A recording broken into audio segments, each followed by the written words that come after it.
Médecine Augmentée vous propose de découvrir cette semaine une nouvelle génération de mammographes qui doit concentrer toutes les dernières techniques innovantes dans l'exploration du sein.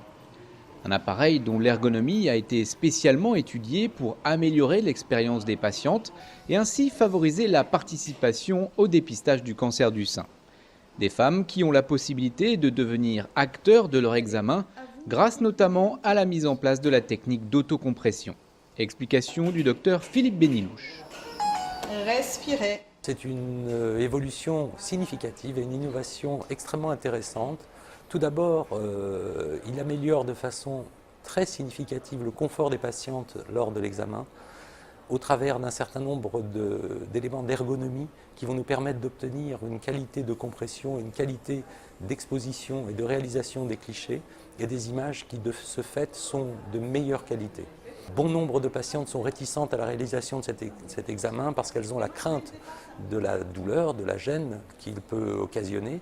Et aujourd'hui, grâce au scénographe Christina, on peut les laisser déterminer elles-mêmes le degré de compression qui va leur être supportable ou favorable. À vous de comprimer un peu plus si vous sentez que vous pouvez. Ne respirez pas.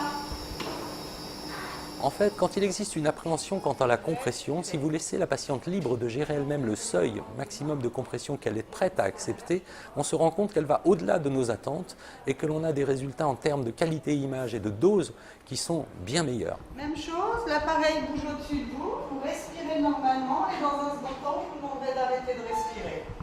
Autrefois, ces mammographes étaient tous équipés de poignées auxquelles les patientes s'accrochaient. Mais poignée signifie également crispation et donc contraction du muscle pectoral et ça pouvait générer des flous de mouvement, des flous géométriques, mais également ça augmentait l'épaisseur du sein à comprimer puisqu'il y avait l'épaisseur du muscle pectoral contracté. Aujourd'hui, le positionnement confortable du bras sans aucune crispation et parfaitement ergonomique, permet de décontracter le muscle pectoral, de positionner bien mieux le sein et surtout d'obtenir une compression et un positionnement optimal qui va nous donner des images bien meilleures et avec des doses plus faibles. Quand j'interroge une patiente au terme de l'examen, je lui dis « ça va, on ne vous a pas trop martyrisé ?» Elle me dit « mais vous avez changé de machine, c'est incroyable, je n'ai rien senti du tout. » Ou alors « j'ai apprécié le fait que j'ai pu comprimer moi-même et ça s'est très bien passé. » Donc on a un retour très très positif des patients. Vous savez qu'en particulier à Paris, on souffre d'un manque de participation au dépistage, la campagne de dépistage nationale. Et je pense que le fait que les femmes soient informées du fait que cette machine permette de réaliser des examens dans un confort parfait, vont pouvoir les inciter, en tout cas toutes celles qui étaient réticentes, à bien vouloir venir participer à la campagne de dépistage.